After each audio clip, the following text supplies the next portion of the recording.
You are standing in your backyard on a Saturday morning in May. The grass is green. The sky is clear. You have been thinking about this for 3 years. You are going to turn this patch of lawn into a garden. You are thinking you need at least 20 by 30 feet, maybe more, to grow enough food to make it worth the trouble.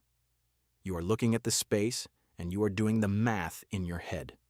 Rototiller rental, $60. Fence to keep the dog out, $200. Soil amendments, maybe another $100. Seeds, $50 if you are careful. You are wondering if it is worth it. You are wondering if you have the time. My name is Samuel Fisher. I am Amish. My family of 7 has not bought a vegetable since April, and the garden that feeds us is 12 feet wide and 20 feet long. That is 240 square feet, smaller than most folks' tool shed. I am going to show you exactly how we do it, and there is a reason the seed catalog stopped teaching this method 40 years ago. If this is useful to you, subscribe. I put out a new video every week on the old ways that still work. Let me start with what most folks get wrong about growing food in a small space. You till up that patch, maybe 20 by 30 if you are ambitious. You plant everything the first week of May because that is what the calendar says. Tomatoes in one section, 3 feet apart. Beans in another section, 3 feet apart. Lettuce way over there in rows 2 feet wide with 2-foot paths between them so you can walk in and weed. Carrots in the back. Zucchini in the corner. You do all of this in one weekend and you feel proud. By mid-June, you are out there every evening pulling weeds. The paths between the rows are full of crabgrass. The empty soil around each tomato plant is sprouting dandelions. You are spending more time weeding than you ever spent planting. By mid-July, you have more zucchini than you know what to do with. The tomatoes are all ripening at once. You are giving bags of them to your neighbors. Half of it rots on the vine because you cannot keep up. The lettuce bolted in the heat and turned bitter in June. You gave up on it. By August, you are burned out. You are done. The bed is half weeds, half overripe vegetables you are too tired to pick. By September, you have quit. By next April, you have forgotten how much you hated it, and you are thinking about doing it again. I watch my English neighbors do this every single year. Here is what they are getting wrong. Most vegetables do not need 3 feet of space. A tomato plant does not care if the plant next to it is another tomato or a bean or a head of lettuce.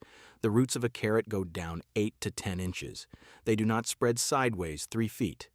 A bean plant climbs, it does not sprawl. Lettuce grows low and dense. It likes shade in the afternoon. It does not need full sun and 3 feet of bare dirt in every direction. The 3-foot spacing rule came from commercial farming. Tractors need room to drive between rows. You are not driving a tractor. You are walking. You do not need a 2-foot path every 3 feet. You need one main path, and the rest should be growing food. Here is the second thing. Weeds explode in bare soil. If you leave empty dirt between your plants, nature fills it. Bare soil does not stay bare. Every weed seed within 100 feet will find it. You spend half your summer pulling weeds, not because you did something wrong, but because you left space for the weeds to grow. Tight spacing does the opposite.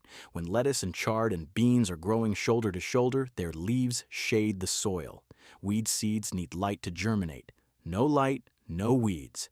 I do not weed my garden after the first week of June. There is nothing to weed. The plants have covered every inch of soil. Now here is the third thing most folks miss. Vegetables are not competing with each other the way you think they are. A carrot and a bean plant are not fighting for the same food. The carrot is pulling minerals from 10 inches down in the soil. The bean is fixing nitrogen in the top 6 inches and feeding it back into the ground. The lettuce is growing in the cool shade underneath the bean trellis, and it is healthier for it because lettuce turns bitter and bolts in full sun. This is called companion planting, but that makes it sound complicated. It is not. It is common sense. Roots grow down, leaves grow in the middle, vines grow up. You stack them all in the same bed, all eating from different layers of the soil, all helping each other. Now here is the part that should make you uneasy. The seed companies have known this for 50 years. The garden centers have known it. They do not teach it to you because there is no money in it. If I teach you how to grow a year of food in 240 square feet, you do not buy a rototiller.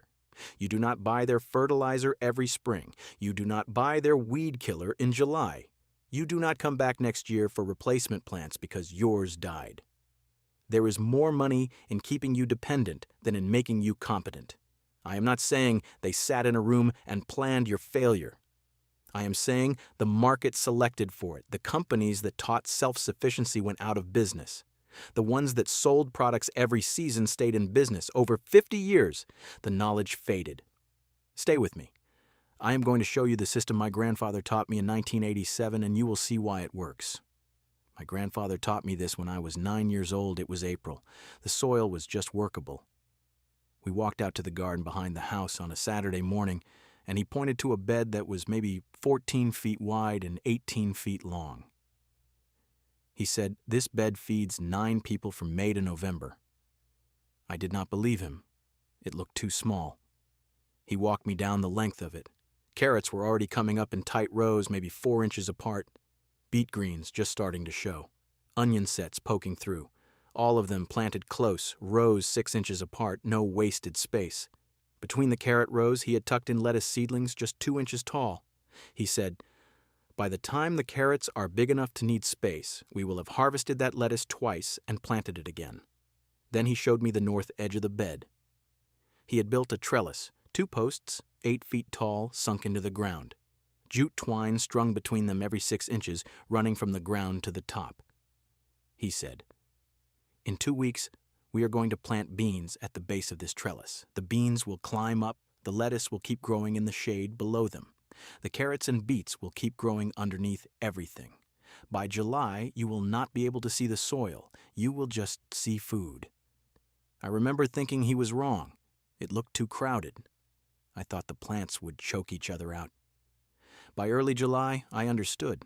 That bed was a wall of green. The beans were hanging thick from the trellis, and we were picking a bucket of them every other day. The tomatoes on the south side were 5 feet tall on their stakes, loaded with fruit. The lettuce and chard were growing dense in every gap, and we were harvesting it constantly. You did not pull the whole plant. You just took the outer leaves and the center kept growing. Underneath all of that, the carrots and beets were still coming up. You could not see bare dirt anywhere.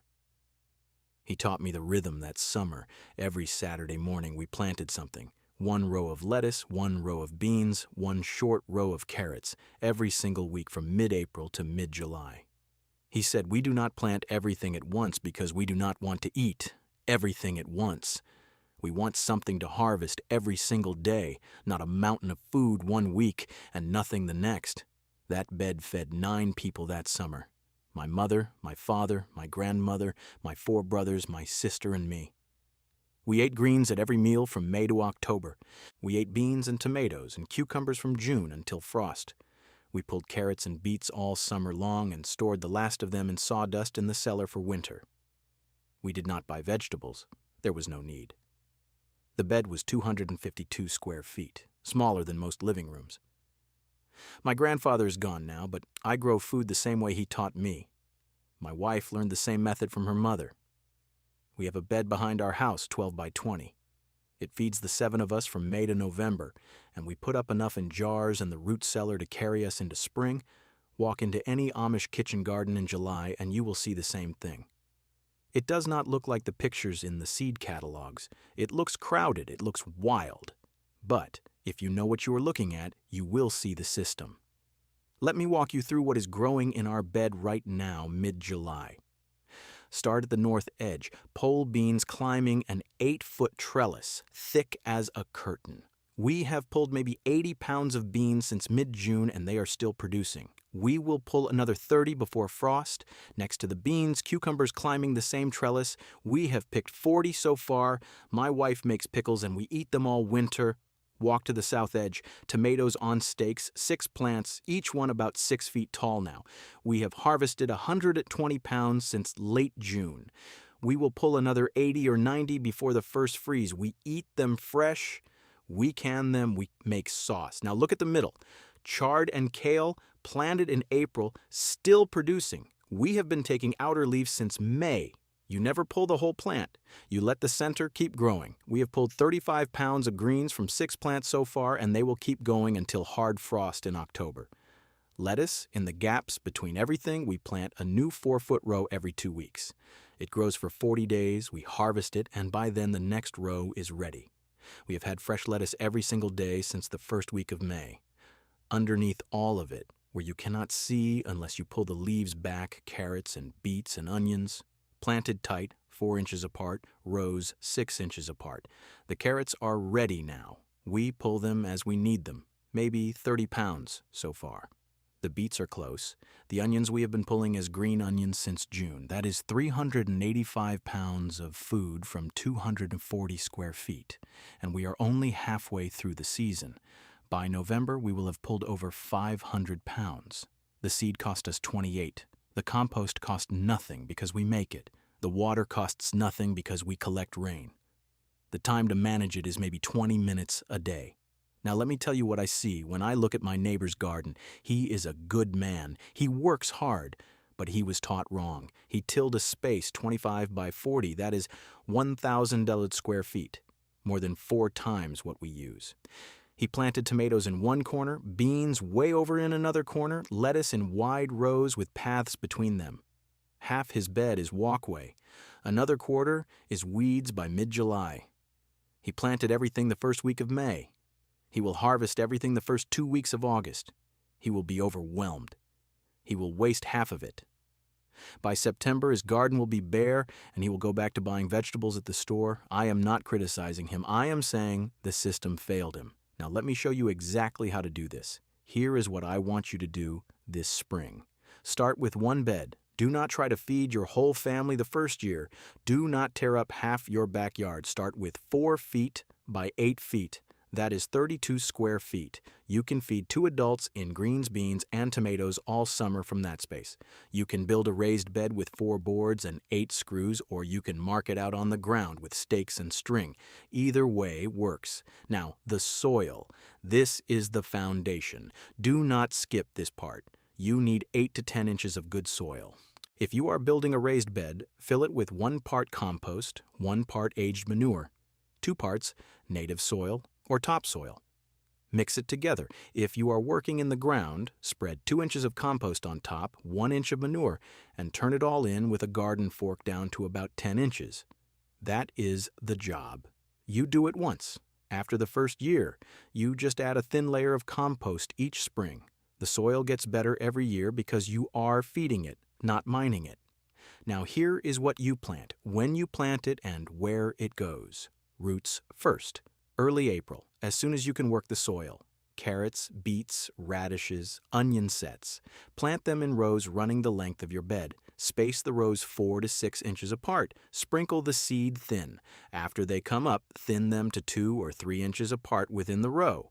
Do not skip the thinning. Crowded roots stay small. Carrots take about 60 days. Beets take 50. Radishes take 25. You can start pulling green onions in 30 days. Leaves come next.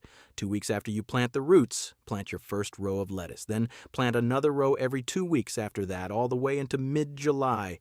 Lettuce, spinach, chard, kale. Tuck these in between the root crop rows. Plant them along the base of your trellis where the beans will shade them later in the summer. Lettuce takes 35 to 45 days. Spinach takes about 40. Chard and kale you plant once in April, and then you just harvest the outer leaves all season long. The center keeps growing. 1 plant will feed you for 5 months. Now build your trellis. You do this in mid-April, before you plant the climbers. Put it on the north side of your bed so it does not shade everything else. I use 2 8-foot stakes or poles, 1 at each end.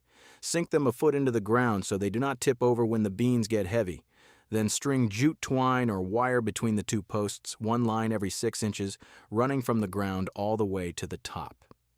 If you want, you can run a horizontal board across the top to make it sturdier, but it is not necessary. The whole thing costs about $7 if you buy the materials, less if you cut your own stakes. Climbers go in last, middle of May after your last frost date. Pole beans, snap peas, cucumbers. Plant them at the base of the trellis 8 to 10 inches apart. They will grab the twine on their own and climb. You do not have to do anything. Beans take 55 to 65 days to start producing. Peas take about 60. Cucumbers take 50 to 60. All of them keep producing until frost if you keep picking them. If you let the beans go to seed on the vine, the plant stops making new ones. Pick them young. If you want tomatoes, and you should, plant them outside the bed on the south side or in the corners if you have room. Give each plant a stake or a tomato cage. They take 65 to 75 days to ripen. One healthy plant will give you 20 to 25 pounds over the season. That is the layout. Roots in rows down the center of the bed, leaves tucked in between the roots and along the trellis base, climbers on the north edge going up, tomatoes on the south side if you have the room. Everything in 32 square feet. Now here is the rhythm, and this is the part that makes it work. Every Saturday from mid-April to mid-July, plant one 4-foot row of lettuce and one 4-foot row of beans or peas. That is all, one row of each. It takes you 10 minutes. By the time your first lettuce is done, your second row is half grown. By the time your second row is ready to pull, your third row is coming up. You never run out. You are never overwhelmed with too much at once. Watering. One deep soak every 3 days, early in the morning. I mean deep. Soak the bed until the water starts to puddle on top. Then walk away. Do not sprinkle a little bit every single day. Light daily watering trains the roots to stay shallow, right near the surface where the soil dries out fast. Deep watering every 3 days trains the roots to grow down deep where the moisture stays. Deep roots do not dry out in August. Shallow roots die. That is the difference between a garden that feeds you and a garden that quits. If you collect rainwater, use it. If you do not, tap water works fine. Weeding. You will weed in May. By early June, your plants will have covered the soil and the weeds will stop. I do not weed. After mid-June, there is nothing left to weed. Here is what this costs. Seeds will run you $18 to $35 for a whole season, depending on what you grow. One packet of lettuce is $3, and it will plant 6 rows. Beans, $4 a packet. Carrots, $3. Tomato seedlings, $3 each if you buy starts. Compost, if you buy a bag, about $12. If you make your own, free. Manure, if you can get it from a farm, free. If you buy it bagged, $8. Trellis stakes and twine, $7. Your total first-year cost is under $50. After that, you save your own seed and the cost drops to almost nothing. Here's the timeline. First radishes in 25 days, first greens in 35 days, first beans in 55 days, first tomatoes in 65 days. After that, you are harvesting something every single day from early June until the first hard freeze in October or November. This weekend, I want you to do one thing. Mark out your bed. 4 stakes and a piece of string. Walk away. Come back Monday morning and look at it. You will be surprised how much space 32 square feet actually is. Now I want to leave you with something bigger. I want to tell you why this knowledge almost disappeared and why it matters that you bring it back. The shift happened in the 1950s and 60s and 70s. The seed companies and the garden supply stores figured out that there was no money in teaching people to be competent. If you can grow a year of food in 32 square feet with $30 of seed, you do not need to buy their rototiller. You do not need their chemical fertilizers. You do not need their pest sprays. You do not keep coming back every April for more products. You become independent, and independent customers are not profitable customers.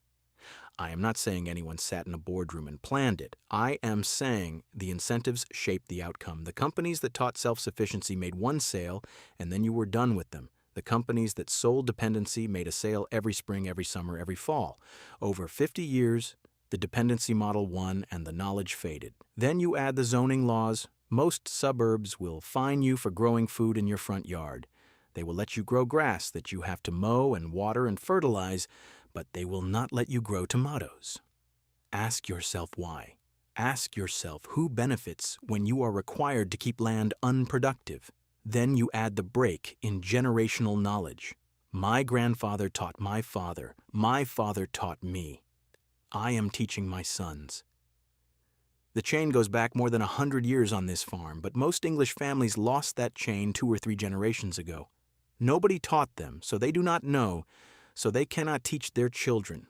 The knowledge died in 1 generation because it was not written down and it was not passed on. Now here is why this matters. Every tomato you grow is a tomato somebody did not sell you. Every bean you pick is a bean you did not buy with money you earned by trading hours of your life. Every meal you pull from the soil is a meal you made with your own hands. This is not just about saving money, though you will save money. This is not just about eating healthier food, though you will. This is about remembering that you are not helpless. Your hands know how to do more than swipe a screen. You are capable of feeding yourself. That capability is still in you. It was in your great-grandparents, and it is in you. And all you have to do is use it. The people who built this country with their hands grew food this way for 200 years. We still do. You can too. This weekend, I want you to do 3 things. Mark out your 4x8 bed, order your seeds, and then come back here and tell me in the comments below where you live and what you are going to plant first. I read every single comment. I want to know what is working for you. I want to know what is confusing you. I want to know what your soil is like, what your weather is like, what you are worried about. We figure this out together. You do not need a farm. You do not need a degree. You do not need expensive tools. You need 32 square feet, $30 worth of seeds, and a willingness to trust what has worked for longer than any of us have been alive.